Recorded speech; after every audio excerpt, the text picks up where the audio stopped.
I wanna talk to you about Jordan Peterson. Okay, this is That will be the interesting. last topic for today. We're almost at 2 hours. Wow, the time is flying. Wow, yeah. Um, All right, let's talk about JBP. yeah, maybe you can just tell me what your tell me how what Um, just say stuff about him. Just say just what say your stuff. experience has been. Uh, what do you think his role is in the community, and your personal relationship as well. Personally, Jordan Peterson was he was the guru that I listened to towards the end years when I was just getting out of it. So year 5, when I was after army, and Peterson started he started coming onto the scene, Yeah. and he would have been, if I had gone back in, I would have little doubt that he would have been part of it. The thing he says is very much so there's like two paths you can take as an incel. You have the physical path, which is like the Andrew Tate. You have to look a certain way with X amount of finance, and then Yeah. you have your societal and cultural and biological path, the scientific path, and that is very much Jordan Peterson's messaging now. That a lot of things are biologically imbued into society or the world, and you can't. And he will say things like, "Oh, you can't really change it. I mean, it's real and it's bad, but it's there." And he says things like that to make you think that it's impossible um to get out of the bad situation that you are in. And right Do you feel now like he in does my that? sorry, Okay. Yeah. Okay. yeah, I do feel like he's done that Hmm. because he was a practicing psychiatrist, which means that every time he says something, it mixes a little bit of truth is mixed in, and things like um how he twists manifestations into stuff like, oh, if you clean your room, things will be better. Like, yeah, no shit. If you clean your room, everything will be better. But there's not a middle part. How do you get to cleaning your room if you are, like, say, chronically depressed? What's the therapy? What's the hard step in between? It's self-help. It's quick, easy self-help. And uh he's one of those names that just keeps coming up when I'm going through these things. And even with my friend Jordan Peterson is part of the reason why he went in. And I know a lot of people who buy into a lot of the things Jordan Peterson says and can start turning into incel communities or ideologies that are kind of extremist. Um, Not because what he's saying is lies, but it's because he's doing the tactic where here's the data. I'm gonna tell you what I think about it, and you're gonna listen. And I'm not gonna tell you there's other ways. And this is how it is. Um, yeah, and that's basically where I am on Jordan Peterson. It's one of those people that just keeps coming up. He gives data that, and he gives one data, one solution. It's not one data, multiple solutions, multiple possibilities. Like one data, one solution, then that's it. And it's just a really bad way of that. I think the worst thing is he's popular. He's really popular, insanely popular, and that gives him a lot of pull, which um, can be a. It's easy for him to reach a lot of, especially younger people, during periods of change where they are vulnerable to things like incel communities and cults, and have them just drop in. And he always has a shield, like, people will defend Jordan Peterson, like, oh, he's against incel culture, he's against extremism and all that, but he makes money from those communities. He has a existential reason to keep them going, you know. But that would be like the same as saying doctors just want to make you sick, right? Yes, in that it's kind of conspiracy-ish. Yeah. Like, yeah, I don't think we have to assume that Jordan Peterson. I think there is enough incels to make enough money, and even if he would get all incels to stop being incels, he would make. I think he would prefer. I think if he could, he would be able to make all the incels disappear, like bring them into normal life back again. Yes, he would do it. Like, I think I'm not discounting him. He would earn money, of course, by that, and that would be part of what he does. But he's a doctor. That's kind of normal, right? I'm not discounting his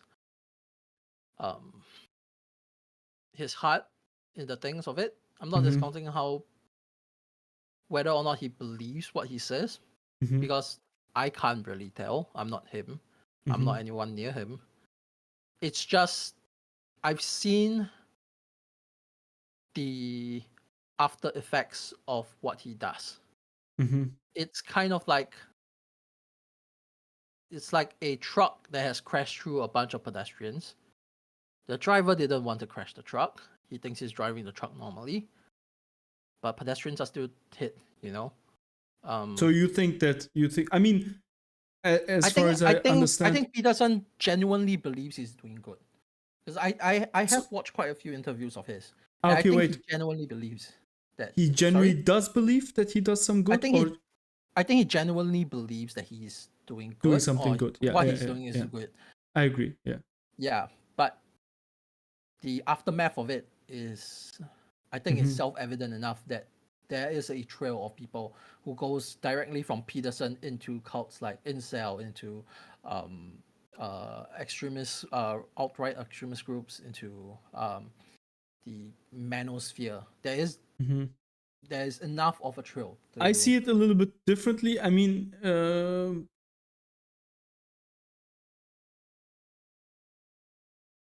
yeah, I don't know. I'm not sure. How would you see it? I'm not sure. I mean, he's talking a lot of nonsense. Like, and he's also talking a lot of nothing. Like, I don't know if you realize it, but it's kind of a meme. He doesn't say anything, basically, like most of the time. But he has some really good takes as well. Like, especially at first, in his first years, he was pretty sharp. And I think, in his first years, he was pretty sharp. I think he has suffered extremely from all the medication he's taking, and he's in a really bad state. Like, also in the last, I don't know, I don't think he's himself, like, in the last 4 to 5 years. That's another reason why really bad place. Like, I think that's another reason why I don't want to.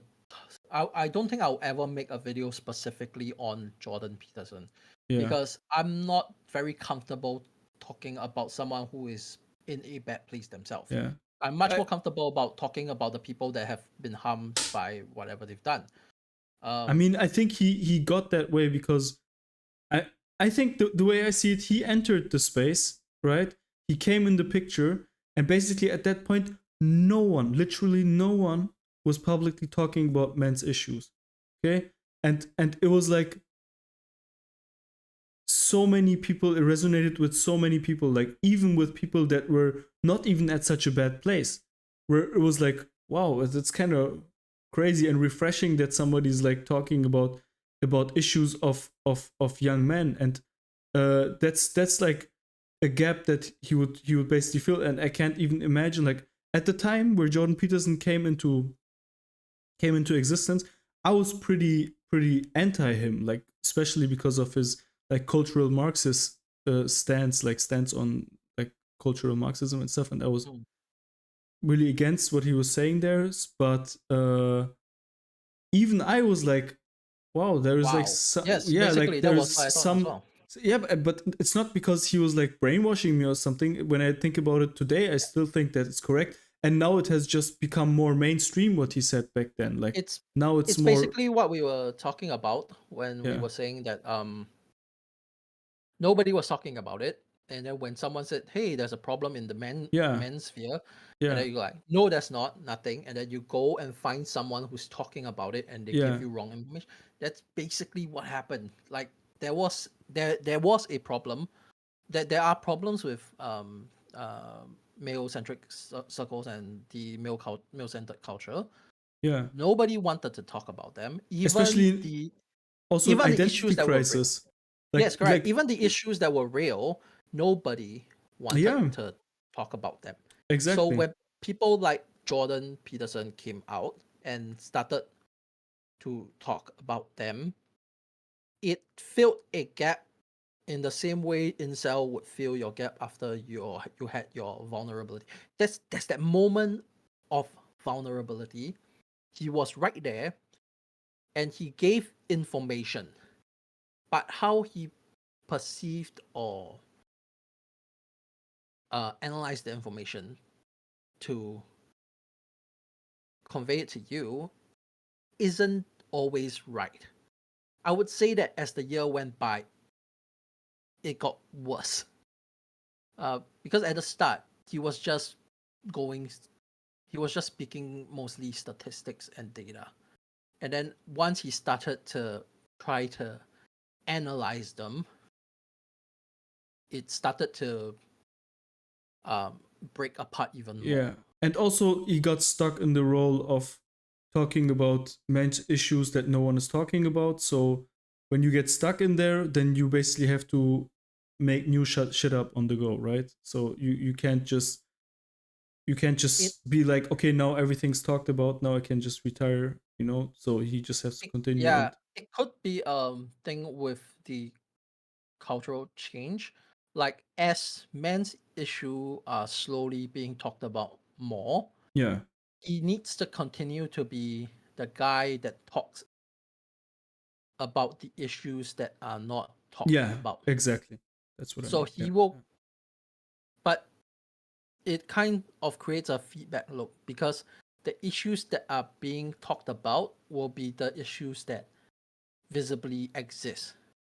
So the issues that are left are more likely to be the issues that are just made up nonsense to, feel uh, some level of self-hatred in the sense of like incels, uh, uh, incel ideologies, which is why a lot of incel community listens to Jordan Peterson because Mhm. he's talking about the ideology in a way that is, I think for for lack of the better word, yeah, wrong.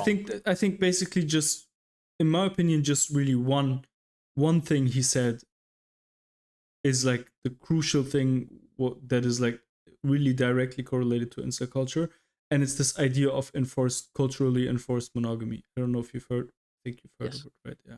yes, Yeah. So I've I heard think him. this idea, like, it's like I always like compare like Andrew Tate for incels, and then there's Jordan Peterson for incels, and it's Yes, like Andrew Tate tells you get into the top X percentile, and you'll be fine. And Jordan Peterson says, no, we have to change it societally. We have to go back to the monogamous. But it all goes back to this idea of polygamy makes it such that only a certain amount of men are able to reproduce, right? So, and that is just the way it is. And Peterson is not content with that. And Tate is like, yeah, that's the way it is. You just have to be the best and just outperform everybody else. yeah, but it also doesn't change the fact that both of their definition of the same statistics is very likely wrong. I It's mean, just to, I yeah. I didn't personally research these statistics. I just watched like many black pill science debunked Mhm. uh, videos on the topic by bigger YouTube channels. I don't know. I mean, they're pretty anti the whole incel culture, so I trust them that the statistics that they bring up are not in favor of incel statistics. And all the statistics that I heard about was like that 30% of men have like 50 to 60% Yeah, of the sex. Yeah, that's what that's I heard. And the incel statistics are like basically like 80-20 or 10 to 90 or something yes, like that. the Yeah. 80-20 is something Yeah. that is very common. Yeah. It's But like, very often brought up by Jordan Peterson, yeah, but he they have a tendency to say it's like a rule of the universe world. basically. Yeah, Yeah. basically. Even Yeah. though that's not, how it works. It's I think it's called the Peapod theorem. Pareto principle. Pareto, yes. And then Yeah. but then you have other numbers that are not part of the Pareto principle. So he will pick those that are fitting within the principles and say, look, this is natural. But then if you just But- turn your head to the left, you will Yeah. see something that completely doesn't fit into the principle. But I mean, It's like 30-50 would even, I think, make sense. Like if the natural state of things, like I know the Pareto principle from economics from really early, Yes. from really long time ago. Like it was the idea that like if you have a completely free floating economy, like free market, then you have like 20% of people own like 80% of the wealth, something like that, right? Yeah. So that was like the idea like of, but even now, I don't that, think it that number doesn't doesn't work anymore. Yeah, but if you have Like- like let's say it's like 30%, 50, 60%, right?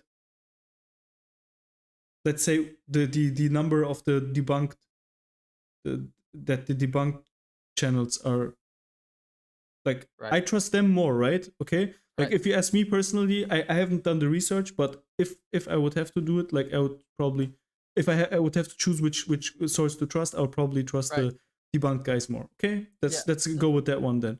Like 30% of men have like 50 to 60% of the sex. That also that also coincides with what I've seen in my life, right? Like with my personal experience, which is not that valuable, but let's if I just go with that, right? Yeah, but that's the thing. It's fluid. It's not fixed. It's not a. No, it's it is not fixed. a rule of. Sorry.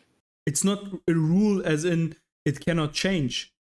Like obviously it can change because like if you have cultural monogamy, then this rule completely changes, right? Right. So it's entirely up to the culture Yeah. to move it. They are basically taking statistical principles that have to do with like numbers, economics, money. Yeah, but I use some of these principles when I'm doing game designs, like Yeah. probabilities and stuff. And I would never apply them to real life because there are things that are fixed mathematically that you can just choose not to do. On an individual basis, you should never have any like Yes, correct. from an individual's perspective, it should have no bearing whatsoever on your life, right? I'm completely good with that. But like societally, when we look at it from a societal perspective, then I'm like asking myself, I'm like, okay, 30% of men have 50 to 60% of the sex. That means like 70% of men are like fighting for the remaining 40%. If we do the same principle there again, there will at some point always be a certain group of men that will just by virtue of mathematics, there will just be a certain amount of men that will stay sexless no matter what they do.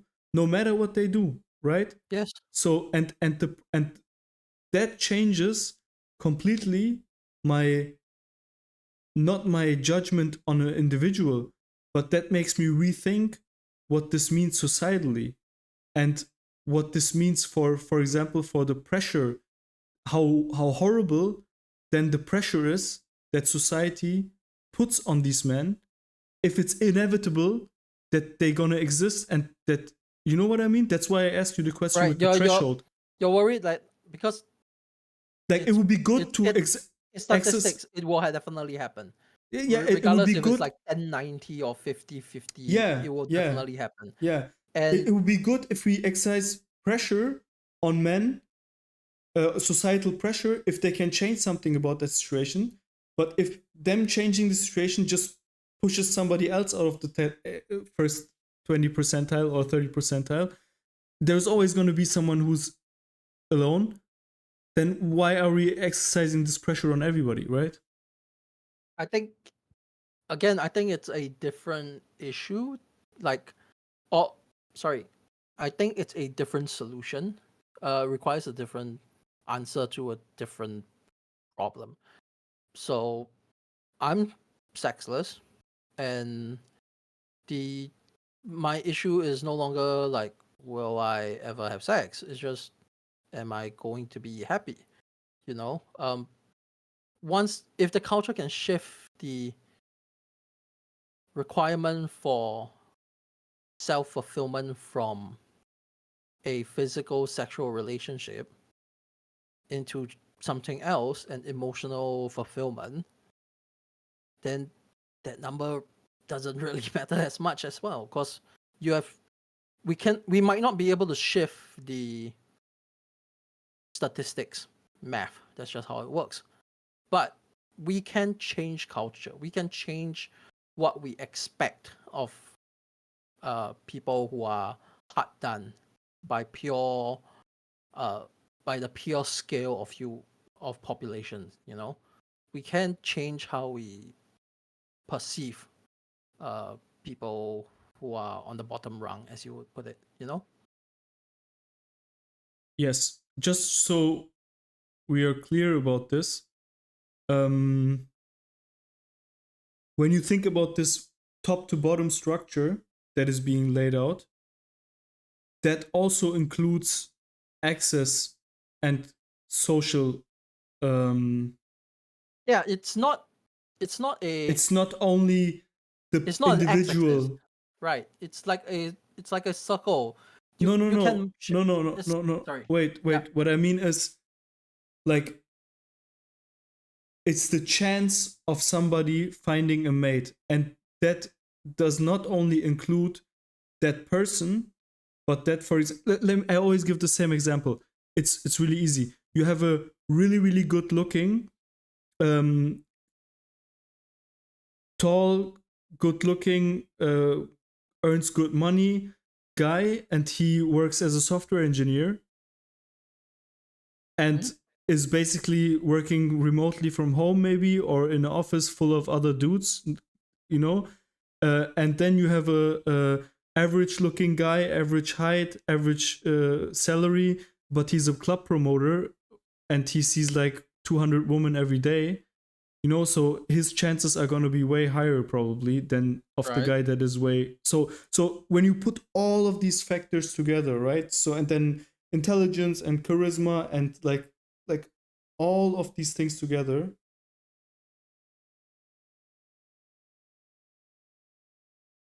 I want to know if we just have to cross a threshold and then everyone's going to be probably fine and there's not going to be a barrier, or if once one person crosses a certain threshold, somebody else falls down.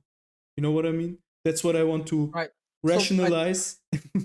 I think you're Yeah. trying to think of this in a statistical sense, Yeah, like yeah, numbers. yeah.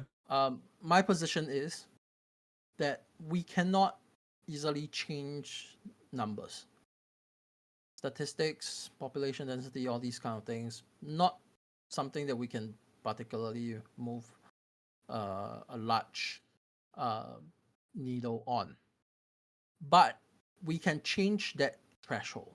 We don't have to raise everyone's number. We just have to lower the threshold for happiness.